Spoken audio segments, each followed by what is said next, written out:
నమస్తే, welcome to our voice. నేను journalist నవత. అన్నా హజారే స్ఫూర్తితోటి రాజకీయాల్లోకి వచ్చాము.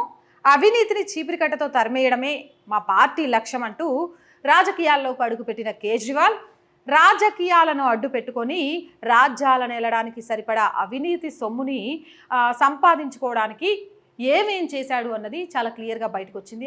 ఆఖరికి తీహార్ జైలు నుంచి బయటికి రావడానికి తన ఆరోగ్యాన్నే పనంగా పెట్టినా వర్కౌట్ కాలేదు.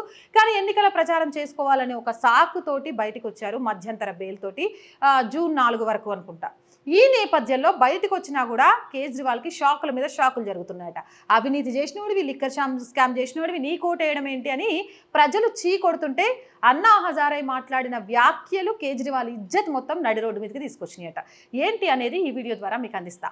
సామాజిక కార్యకర్త, అవినీతి వ్యతిరేక ఉద్యమకారుడు అన్నా హజారే సోమవారం కీలక వ్యాఖ్యలు చేశారు. 4వ దశలో భాగంగా తన ఓటు హక్కు వినియోగించుకున్న అన్నా హజారే ఈ సందర్భంగా తన ఒకప్పటి శిష్యుడు కేజ్రీవాల్పై పరోక్షంగా తీవ్ర వ్యాఖ్యలు చేశారు.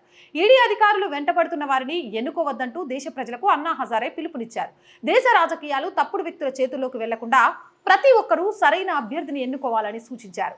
తమ వెనుక ఈడీ ఉన్న వారిని ఎప్పుడు ఎన్నుకోవద్దని ఈ సందర్భంగా అన్నా హజారే కోరారు. దేశం యొక్క కీ ఓటర్ల చేతుల్లో ఉంది.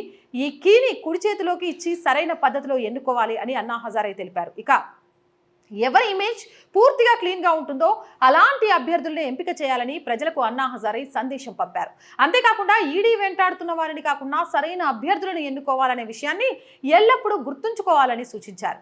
ఢిల్లీ ముఖ్యమంత్రి అరవింద్ కేజ్రీవాల్పై విమర్శలతో తీవ్రంగా విరుచుకుపడ్డ అన్నా హజారే అలాంటి వారిని మళ్ళీ ఎన్నుకోవద్దని పిలుపునిచ్చారు.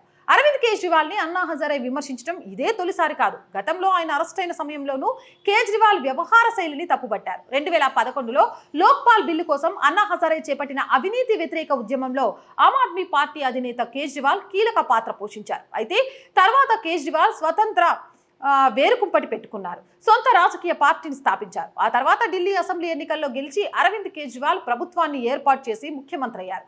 అప్పటి నుంచి అన్నా హజారే, సీఎం అరవింద్ కేజ్రీవాల్ వేరువేరయ్యాయి. కాగా మద్యం కుంభకోణంపై అన్నా హజారే ఇప్పటికే కేజ్రీవాల్ పై దాడి చేస్తూనే ఉన్నారు. ఏదేమైనా అన్నా హజారే చెప్పిన వ్యాఖ్యలు నిజం. అవినీతి చిట్టా ఉన్న నాయకుడి కంటే దేశాన్ని రక్షించగలే నాయకుడికి ఓటేస్తేనే అది మన భవితవ్యానికి కూడా మంచిది అనేది అన్నా హజారే వ్యాఖ్యలపై మీ అభిప్రాయం ఏంటి? కామెంట్ సెక్షన్లో చెప్పేయండి. మోర్ వీడియోస్ కోసం మన ఛానల్ని వెంటనే సబ్స్క్రైబ్ చేసుకోండి. ఈ వీడియో నచ్చిందా లైక్ చేయండి, షేర్ చేయండి, కామెంట్ చేయండి అండ్ సపోర్ట్ కూడా చేయండి. సపోర్ట్ చేయాలి అనుకుంటే ఒక సబ్స్క్రైబ్తో పాటు ఆ సబ్స్క్రిప్షన్ పక్కనే జాయిన్ అనే ఆప్షన్ కనిపిస్తుంది. 1 to 5 లెవెల్స్ ఉంటాయి. ఏదో ఒక లెవెల్లో సపోర్ట్ చేయొచ్చు. లేదా స్క్రీన్ మీద గూగుల్ పే, ఫోన్పేతో పాటు అకౌంట్ డీటెయిల్స్ కూడా ఉంటాయి. ఆ విధంగా కూడా సపోర్ట్ చేయొచ్చు. అండ్ మార్కెటింగ్ యాడ్స్, వ్యాపార ప్రకటనల కోసం కూడా మన ఛానల్ని సంప్రదించవచ్చు.